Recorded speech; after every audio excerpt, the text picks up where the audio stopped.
రామాయణం ఉత్తరకాండ 86 సర్గ. ఇక్కడ అశ్వమేధ యాగాన్ని ఆచరించి ఇంద్రుడు బ్రహ్మహత్యాది పాతకం నుంచి విముక్తి ఎలా పొందాడు అన్నది చెప్తున్నారు. తథా వృత్రావధం సర్వం అఖిలేన స లక్ష్మణః కథయిత్వా నరశ్రేష్ఠః కథాశేషం ప్రచక్రమే. నరోత్తముడైన లక్ష్మణుడు వృత్తాసురుడు వధను పూర్తిగా చెప్పిన తర్వాత మళ్ళీ దాని తర్వాత జరిగిన దాన్ని కూడా చెప్పటం మొదలుపెట్టాడు. ప్రభు మహావీరుడు దేవతల్ని గడగడలాడించిన వాడైన వృత్తాసురుడు మరణించిన తర్వాత తతోహతే మహావీర్యే వృత్రే దేవ భయంకరే బ్రహ్మహత్యా వృతః సక్రః సంజ్ఞాం లేభేన వృత్తాః. వృత్తాసుడు ఎలా అయితే తన రాజ్యాన్ని అంతా అప్పజెప్పేసి తపస్సు చేసుకోవడానికి వెళ్ళిపోయాడు. అలా దీర్ఘకాల కఠినంగా తపస్సు చేస్తుంటే ఆ తాపానికి ముల్లోకాలు బాధింపబడుతున్నాయి. సకల దేవతలు ఉరుక్కుంటూ వెళ్ళారు. మళ్ళీ ఆ విష్ణువుని వేడుకున్నారు. అయితే నా భక్తుడు కాబట్టి నేను వధించను, కాకపోతే వధించే ఉపాయాన్ని చెప్తాను, నా ఒక్క వంశతోనే వధింపబడతాడైతే అలా 3 అంశాలుగా చేసి ఒక్క అంశాన్ని నీలో పెడుతున్నానని ఇంద్రుడికి, ఇంకో అంశాన్ని వజ్రాయుధంలో పెడుతున్నాను, ఇంకో అంశాన్ని భూమి మీద పెడుతున్నా అన్నాడు.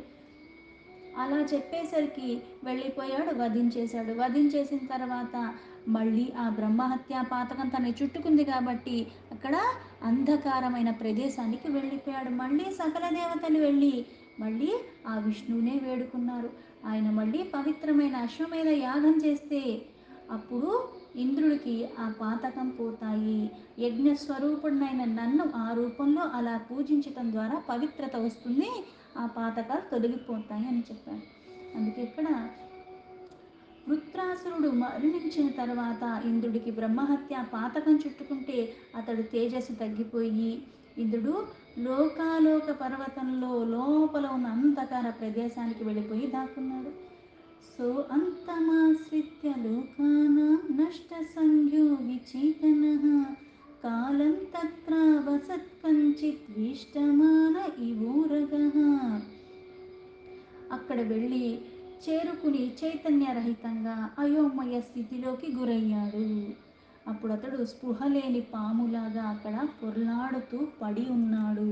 అధానష్టే సహస్రాక్షి ఉద్విగ్నం అభవజ్జగత్ భూమిశ్చధ్వస్త సంకాస నిస్వేహ శుష్క కానన.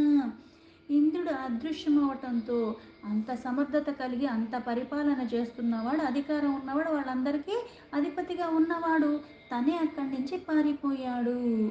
అంత ఉద్వేగ భరితుడైపోయింది మొత్తం కూడా వాళ్ళందరికీ కూడా. నిస్త్రోతశ్చ తే సర్వే హ్రదశ్చ సరితస్తథా సంక్షోభశ్చైవ సత్వానాం అనావృష్టికృతో అభవత్. భూమండలము తడి లేక ధ్వంసమైపోయినట్లుగా, అంటే ఎండిపోయినట్లుగా. ఎండిపోతే ఏమవుతుంది? భూమిలో సారం తగ్గిపోతే మొక్కలు కూడా మళ్ళీ ఎండిపోతాయి. అడవులన్నీ కూడా శుష్కించుకుపోయాయి, చెరువులు ఎండిపోయాయి, నదుల్లో నీళ్లు ఇంకిపోయాయి. అనావృష్టి అంటే ఎక్కడా కూడా వానలు లేక పంటలు పండక ఉన్నాయి కూడా పోయి ప్రాణాలు జీవులు అన్నీ కూడా ఇంకా బాధకి గురయ్యాయి. క్షీయమానే తు లోకే అస్మిన్ సంభ్రాంత మనసః సురాః యదుక్తం విష్ణువా పూర్వం తం యజ్ఞం సముపానయన్. లోకంలో ఇలా అన్ని క్షీణించటం చేత దేవతల యొక్క మనస్సు కూడా తత్తరపాటు పడుతుంటే అంతా కూడా అతలాకుతలం అయిపోయింది. చేయవలసిన వాళ్ళు చేసుకోవడానికి వీలుగా లేదు. అంతటా వారు పూర్వము ఆ మహావిష్ణువు సూచించిన ప్రకారంగా యజ్ఞ నిర్వహణకి అంతా కూడా సిద్ధపడ్డారు. తతః సర్వే సురగణాః సోపాధ్యాయాః సహర్షిభిః తం దేశం సముపాజగ్ముః యతేంద్రో భయమోహితః.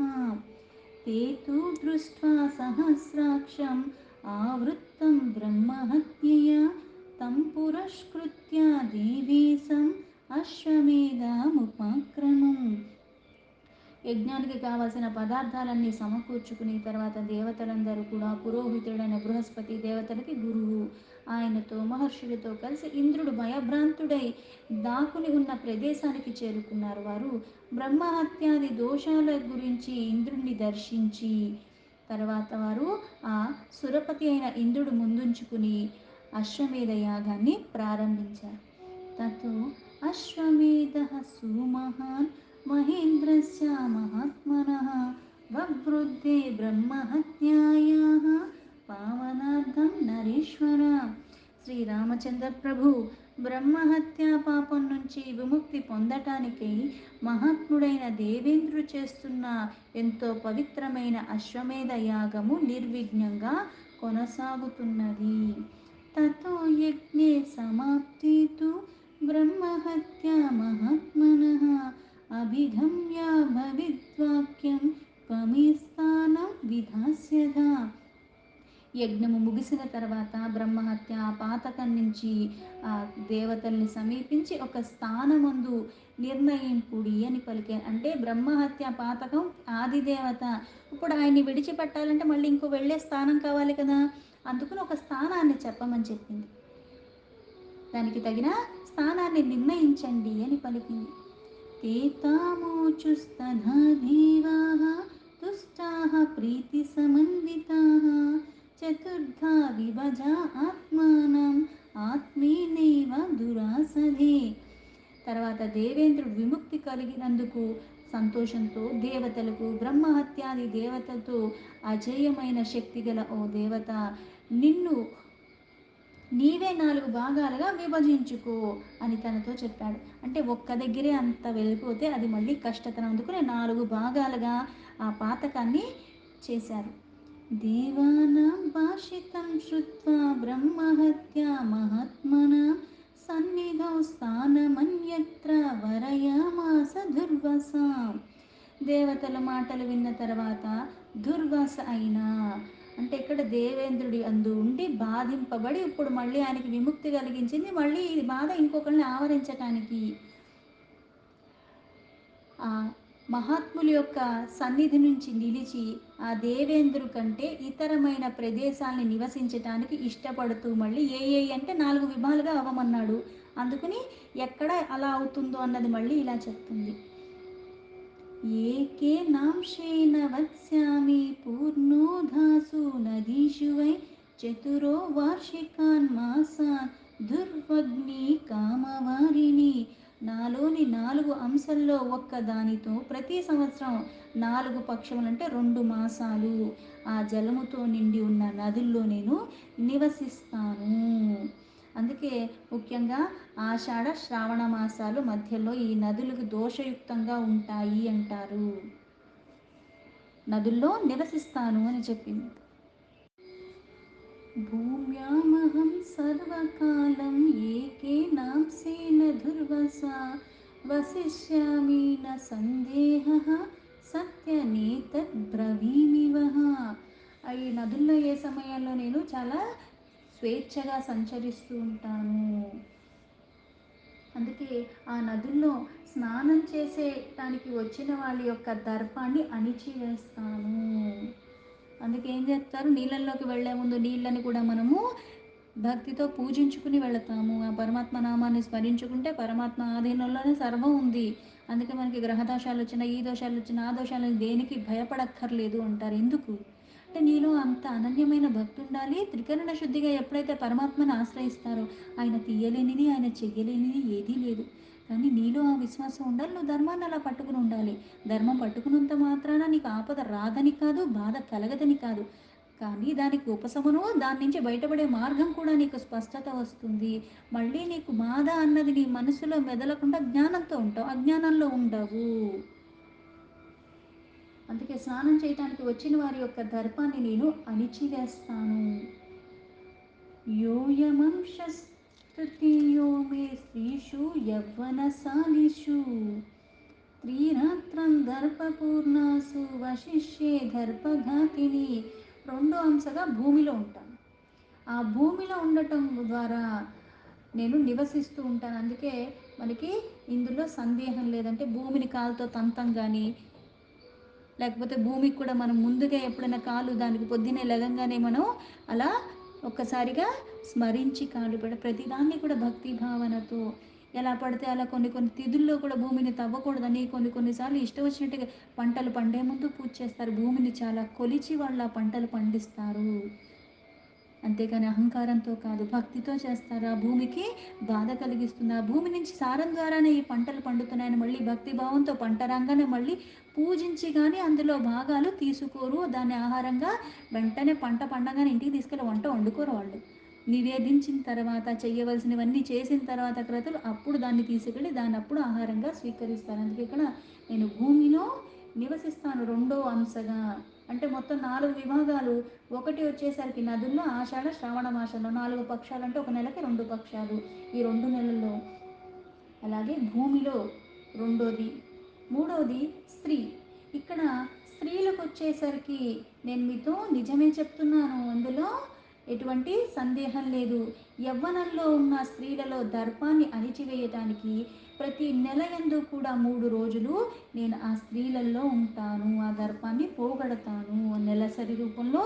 ఇలా అది మూడవ అంశం.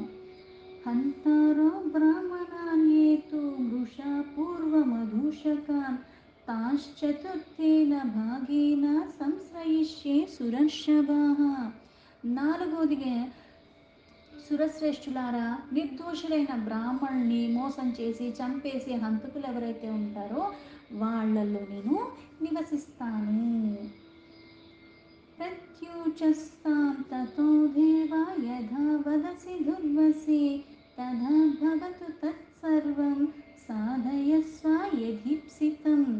తర్వాత సురులు దుర్వశ అయిన ఆ బ్రహ్మహత్య దేవత ఇలా చెప్పగానే పలకగానే నువ్వు కోరిక మేరకు నడుచుకో అని మళ్ళీ సమాధానం ఇచ్చారు, అంటే అంగీకరించినట్టుగా.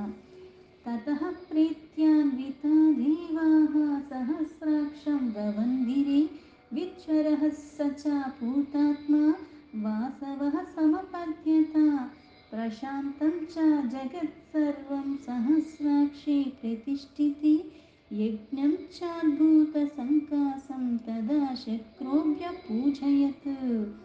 తర్వాత దేవతలందరూ కూడా ఎంతో సంతోషంతో దేవేంద్రుడికి నమస్కరించి, అప్పుడు ఆ దేవేంద్రుడు కూడా బ్రహ్మహత్య దోషం నుంచి పునీతుడైపోయిన తర్వాత ఎలాంటి బాధ బందీ లేకుండా తన పదవిని, తన సింహాసనాన్ని చక్కగా అధిష్ఠించి ఆ జగత్తంతలో కూడా ప్రశాంతత నెలకొని ఉన్నది.